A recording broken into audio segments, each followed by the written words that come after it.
Hello everyone, welcome back to Bhanubhuvi vlogs. ಇಲ್ಲಿಂದ part 2 ವಿಡಿಯೋನ continue ಮಾಡೋಣ.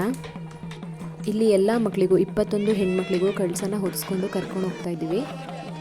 ಭಾನುಭೂವಿಗೆ ಅವ್ರ ಮಾವ ಮತ್ತು ಅವ್ರ ಅಪ್ಪ ಕಳಸನ ಇಟ್ಕೊಂಡಿದ್ರು ಜೊತೆಯಲ್ಲಿ ಸಪೋರ್ಟಿಗೆ ಅಂತ ಹೇಳಿ.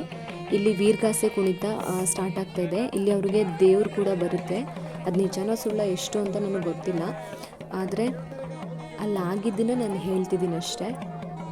ಫಸ್ಟಿಗೆ ಮಡಿವಾಳರು ಶುದ್ಧವಾಗಿರೋಂಥ ಬಿಳಿ ಬಟ್ಟೆನ ಹಾಕ್ತಿದ್ದಾರೆ ಅಲ್ಲಿ ನಡ್ಕೊಂಬರೋದಕ್ಕೆ. ಅದನ್ನು ತೆಗೀರಿ ಅಂತಲೂ ಹೇಳ್ತಾಯಿದ್ರು. ಯಾಕೆ ಅಂತ ಹೇಳಿದ್ರೆ ಅವ್ರು ವೀರಗಾಸೆ ಮಾಡಬೇಕು ಅದಕ್ಕೋಸ್ಕರ ಅಂತ. ಇದು ಯಾವ ಟೈಪ್ ಆಫ್ ವೀರಗಾಸೆ ಅಂತ ನನಗೆ ಗೊತ್ತಿಲ್ಲ. ನಿಮಗೇನಾದರೂ ಗೊತ್ತಿದ್ದರೆ ಕಮೆಂಟ್ ಮಾಡಿ. ಅವರು ಎಲ್ಲ ಕಡೆನೂ ವೀರಗಾಸೆ 5 ಕಡೆ ಮಾಡಿಸ್ಬೇಕು ಅಂತ ಪೂಜಾರಿ ಹೇಳಿದ್ರಂತೆ. ಹಾಗಾಗಿ ದೇವಸ್ಥಾನದ ಹತ್ರ ಒಂದು ಸ್ಟಾರ್ಟಿಂಗು ಇಲ್ಲಿ ಮಾಡ್ತಿದ್ದಾರಲ್ವ, ಇದು ನದಿ ಹತ್ರ ಮಾಡ್ತಿರೋದು. ಅದಾದಮೇಲೆ ದೇವಸ್ಥಾನದ ಹತ್ರ ವೀರಗಾಸೆ ಮಾಡಿದರು. ಊರು ಹೆಬ್ಬಾಗ್ಲ ಹತ್ರ ಒಂದು ಮಾಡಿದ್ರು, ಊರು ಮಧ್ಯದಲ್ಲಿ ಒಂದು ಮಾಡಿದ್ರು, ಹಾಗೆ ದೇವಸ್ಥಾನದ ಹತ್ರ ಒಂದು ವೀರಗಾಸೆ ಪ್ರದರ್ಶನವನ್ನು ಮಾಡಿದ್ರು. ಇಲ್ಲಿ 21 ಹೆಣ್ಮಕ್ಳಲ್ಲಿ 5 ಹೆಣ್ಮಕ್ಳನ್ನು ಉಪವಾಸ ಇರೋಕ್ಕೆ ಹೇಳಿದರು. ಅಂಥ ಹೆಣ್ಮಕ್ಳಿಗೆ ದೇವ್ರು ಬಂತು ಅಂತ ಕೂಡ ಹೇಳಿದ್ರು. ಆ ವಿಡಿಯೋಸ್ನ ಅಪ್ಲೋಡ್ ಮಾಡ್ತೀನಿ ನೋಡಿ. ಅವರು ಕತ್ತಿಗೆ ನಿಂಬೆಹಣ್ಣು ಅಥವಾ ಕಾಯಿನ ಎಸೆಯೋಕೆ ಹೇಳಿದ್ರು. ಅದನ್ನು ಎಸಿಲಿಲ್ಲ ಅಂದ ತಕ್ಷಣ ಅವರು ಉದ್ರೇಕಗೊಳ್ತಾಯಿದ್ರು. ಆ ಟೈಮಲ್ಲಿ ನಮಗೆ ಭಯ ಆಗ್ತಾಯಿತ್ತು. ನಾನು ವಿಡಿಯೋ ಮಾಡಿ ತುಂಬ ಫೈಲ್ ಕೂಡ ನೋಡ್ತಾ ಇದ್ದಿದ್ದೆ ಒಂದ್ಸಲ. ಹಾಗೆ ಇವ್ರ ಪ್ರದರ್ಶನ ಎಲ್ಲ ಕಡೆಯೂ ಹೀಗೆ ಇತ್ತು. ಈ ಟೈಮಲ್ಲಿ ಭಾನುಭೂವಿ ಅದನ್ನು ನೋಡಿ ಹೆದರ್ಕೊತಾ ಇದ್ರು. ಯಾಕೆ ಅಂತ ಅವರೇ ಹೇಳ್ತಾರೆ, ಕೇಳಿ. ಏನಾದರೆ ಅವರು ಚಾಕಲಿ ನಂಗೆ ಕುಯ್ದುಬಿಟ್ಟಲ್ಲಂದು ನಾನು ಎದೋಕದಿದ್ದೆ. ಆಮೇಲೆ ಭೂವಿ ಹೇಳ್ತು, ಅದು ಮಾವಿ ಎದೋಕಬೇಡ ನಮ್ಮ ತಲನ ಅಂತ ಹೇಳ್ತು ಭೂವಿ. ಇಲ್ಲಿ ಅವರು ವೀರಗಾಸೆ ಮಾಡಬೇಕಾದ್ರೆ ಹಿಡ್ದಿರೋಂಥ ಕತ್ತಿಯಿಂದ ಮಕ್ಕಳು ಕೈನ ಅಥವಾ ಏನಾದರೂ ಕುಯ್ದು ಬಿಡ್ತಾರೆ ಅಂತ ಹೇಳಿ ಎದುರ್ಕೊತಾ ಇದ್ರು. ಆಮೇಲೆ ಭೂವಿನ ಸಮಾಧಾನ ಮಾಡಿದ್ದಾಳೆ. ಅವ್ರು ಆ ಥರ ಏನೂ ಮಾಡಲ್ಲ, ಅವರು ನಮ್ಮ ಥರನೇ ಮನುಷ್ಯರು ಅಂತ ಹೇಳಿ. ಆಮೇಲೆ ಇವಳು ಸುಮ್ಮನಾಗಿದ್ದಾಳೆ.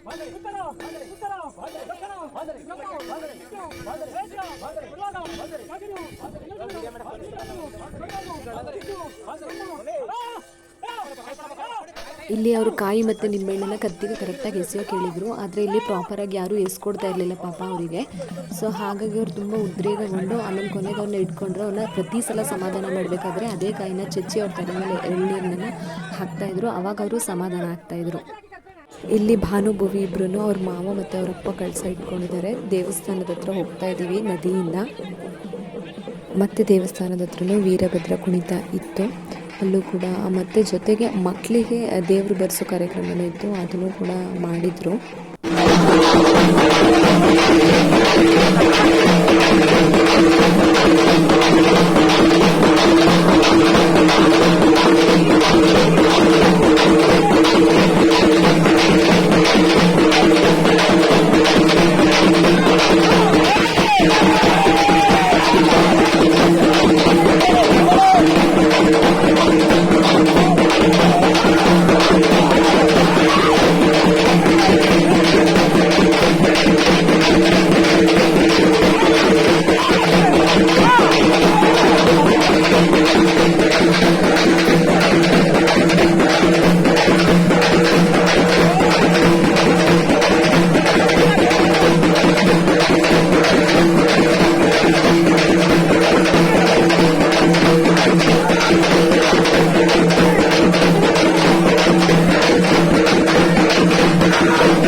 ಅಲ್ಲಿಂದ ಡೈರೆಕ್ಟು ಬಸ್ಸಲ್ಲಿ ಹೊರಟ್ವಿ. ಕಳ್ಸದ ನೀರು ಚೆಲ್ಬಿಡುತ್ತೆ ಅಂತ ಹೇಳಿ ನಾವು ಸೀಟಲ್ಲಿ ಕೂತಿದ್ವಿ. ಕಳಸ ಇಟ್ಕೊಂಡು ಭಾನುಭೂವಿ ನಿಂತಿದ್ರು.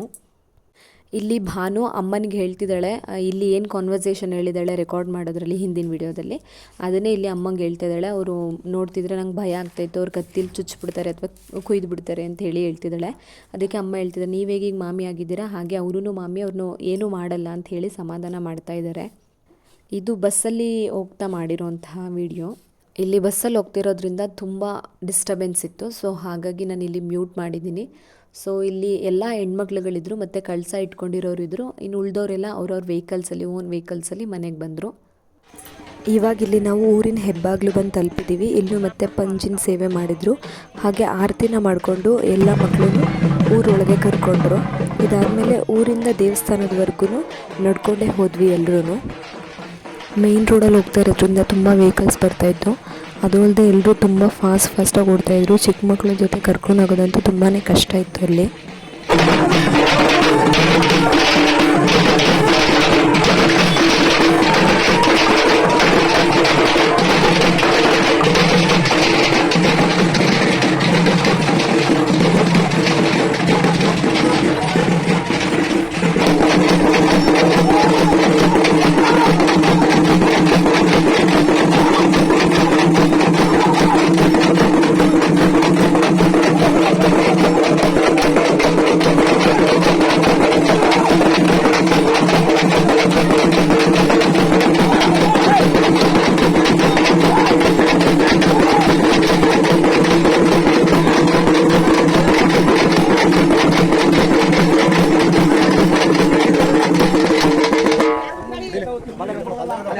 ಹೀಗೆ ಮೆರವಣಿಗೆನ ಬಂದು ನಾವು ಡೈರೆಕ್ಟ್ ದೇವಸ್ಥಾನದ ಹತ್ರ, ಬಸವೇಶ್ವರ ದೇವಸ್ಥಾನದ ಹತ್ರ ಬಂದ್ವಿ.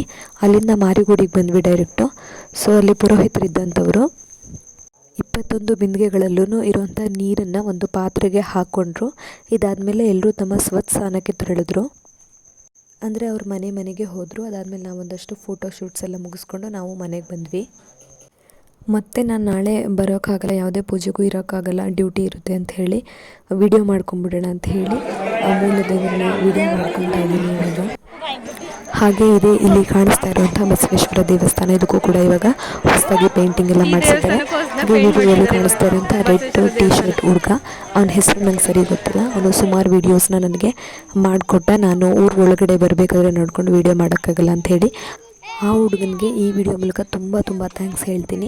ಇಲ್ಲಿ ಭಾನುಭೋವಿನ ಊರಲ್ಲೇ ಬಿಟ್ಟು ನಾನು ಮತ್ತು ನಮ್ಮ ಮನೆಯವರು ವಾಷಿಂಗ್ ಮಿಷಿನ್ ಮತ್ತು ಟಿ ವಿ ಇನ್ಸ್ಟಾಲೇಷನ್ ಅವ್ರು ಬರ್ತೀನಿ ಅಂತ ಹೇಳಿದರು. ಸೊ ಹಾಗಾಗಿ ಲೇಟ್ ಆಗುತ್ತೆ ಅಂತ ಹೇಳಿ ಸಂಜೆನೇ ಹೊರಟ್ವಿ. ಆ ಟೈಮಲ್ಲಿ ನನ್ನ ಮಗಳು ನನ್ನ ವೀಡಿಯೋಗೆ ಸಬ್ಸ್ಕ್ರೈಬ್ ಮಾಡಿ ಅಂತ ಹೇಳ್ತಿದ್ದಾಳೆ. ನನ್ನ ಮಗಳು ಕೇಳಿದ್ದಕ್ಕಾದ್ರೂ ನೀವೆಲ್ಲರೂ ಸಬ್ಸ್ಕ್ರೈಬ್ ಮಾಡಬೇಕು. ಯಾರೆಲ್ಲ ಸಬ್ಸ್ಕ್ರೈಬ್ ಮಾಡದೆ ವೀಡಿಯೋ ನೋಡ್ತಿದ್ದೀರಾ ಪ್ಲೀಸ್ ಸಬ್ಸ್ಕ್ರೈಬ್ ಮಾಡಿ. ಇದು ನೆಕ್ಸ್ಟ್ ಡೇನು ಮಾಡಿರೋಂಥ ವೀಡಿಯೋ. ನನ್ನ ಡ್ಯೂಟಿ ಇರೋದ್ರಿಂದ ರಜೆ ಹಾಕೋಕ್ಕಾಗಲಿಲ್ಲ, ಸೊ ಹಾಗಾಗಿ ನಾನು ಬೆಳಗ್ಗೆ ಪೂಜೆಗೆ ಇರೋಕ್ಕಾಗಲಿಲ್ಲ. ಸೊ ಅದಕ್ಕೋಸ್ಕರ ನಾನು ಸಂಜೆ ಭಾನುಭೂವಿನ ಅಲ್ಲೇ ಉಳ್ಕೊಂಡಿದ್ರು ಅಲ್ವಾ, ಸೊ ಕರ್ಕೊಂಬರೋಣ ಅಂತ ನಾವಿಬ್ಬರು ಹೋಗಿದ್ವಿ. ಆ ಟೈಮಲ್ಲಿ ದೇವಸ್ಥಾನಕ್ಕೆ ಪೂಜೆಗೆ ಅಂತ ಹೋದೆ. ಅಲ್ಲಿ ಯಾರೂ ಪೂಜೆ ಮಾಡೋರು ಇರಲಿಲ್ಲ, ಸೊ ನಾನೇ ಪೂಜೆ ಮಾಡಿಬಿಟ್ಟು ಹಾಗೆ ಒಳ್ಳೆಯದೇ ಆಯಿತು ಯಾರೂ ಇಲ್ಲದೆ ಇರೋದು ಅಂತ ಹೇಳಿ ಚೆನ್ನಾಗಿ ಇದನ್ನೆಲ್ಲ ಅಲಂಕಾರ ಮಾಡಿರೋದನ್ನೆಲ್ಲ ವೀಡಿಯೋ ಮಾಡ್ಕೊಂಡಿದ್ದೀನಿ. ಸೊ ನೀವೂ ಕೂಡ ನಮ್ಮೂರಿನ ಮಾರಮ್ಮ ದೇವಸ್ಥಾನದ ದೇವಿಯನ್ನು ನೋಡಿ ಕಣ್ತುಂಬ್ಕೊಳ್ಳಿ. ಆ ತಾಯಿ ಎಲ್ರಿಗೂ ಒಳ್ಳೇದು ಮಾಡಲಿ, ಸಕಲ ಸೌಭಾಗ್ಯಗಳನ್ನ ಕೊಟ್ಟು ಕಾಪಾಡಲಿ. ಊರಿಂದ ಡೈರೆಕ್ಟು ಪಾಪುಗಳನ್ನ ಕರ್ಕೊಂಡು ಇಲ್ಲಿ ಭಾನುಭೂವಿಗೆ ಟಿವಿ ಮತ್ತು ವಾಷಿಂಗ್ ಮಿಷಿನ್ ಏನೋ ತೊಗೊಂಡು ಬಂದಿಲ್ಲ ಅಂತ ಹೇಳಿ ಸುಳ್ಳು ಹೇಳಿದ್ದೀನಿ. ಸೊ ಅಳ್ತಾ ಇದ್ದಾಳೆ, ಯಾಕೆ ತೊಗೊಬಂದಿಲ್ಲ, ಯಾಕೆ ನನ್ನ ಹತ್ರ ಸುಳ್ಳು ಹೇಳಿದ್ವಿ ಅಂತ. ಅದನ್ನ ಎಷ್ಟು ಸರ್ಪ್ರೈಸ್ ಆದರೂ ಎಷ್ಟು ಖುಷಿ ಪಟ್ಟರು ಅಂತ ನೋಡಿ. ಸುಮ್ಮನೆ ಸುಳ್ಳು ಹೇಳ್ದೆ ವಾಷಿಂಗ್ ಮಿಷಿನ್ ಎಲ್ಲ ಏನು ಮಾಡೋಕ್ಕೆ?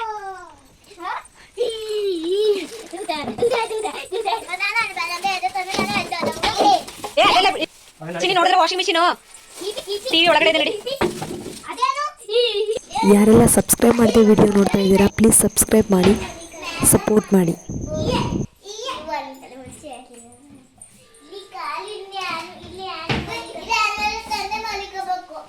ಸ್ವಲ್ಪ ಇಲ್ಲಿಗೆ ಎಡಕತ್ತು ಹೋದ್ರೆ ಡಮ್ ಅಂತ ಇಲ್ಲಿಗೆ ಅಲ್ಲಾಡ್ಸ್ಕೊಳ್ದ ನೀವು ಅವ್ರಿಗೆ ಹೇಳ್ತಿದ್ದೀರಾ. ಚಿನ್ನಿ ಈಗ ಅಲ್ಲಾಡ್ಸ್ಕೊಳ್ದಂಗೆ ಆಯ್ತಾ ಭಾನುಭೂವಿ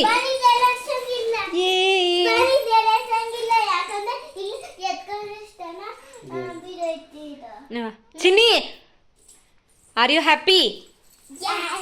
ಥ್ಯಾಂಕ್ ಯು ಫಾರ್ ವಾಚಿಂಗ್.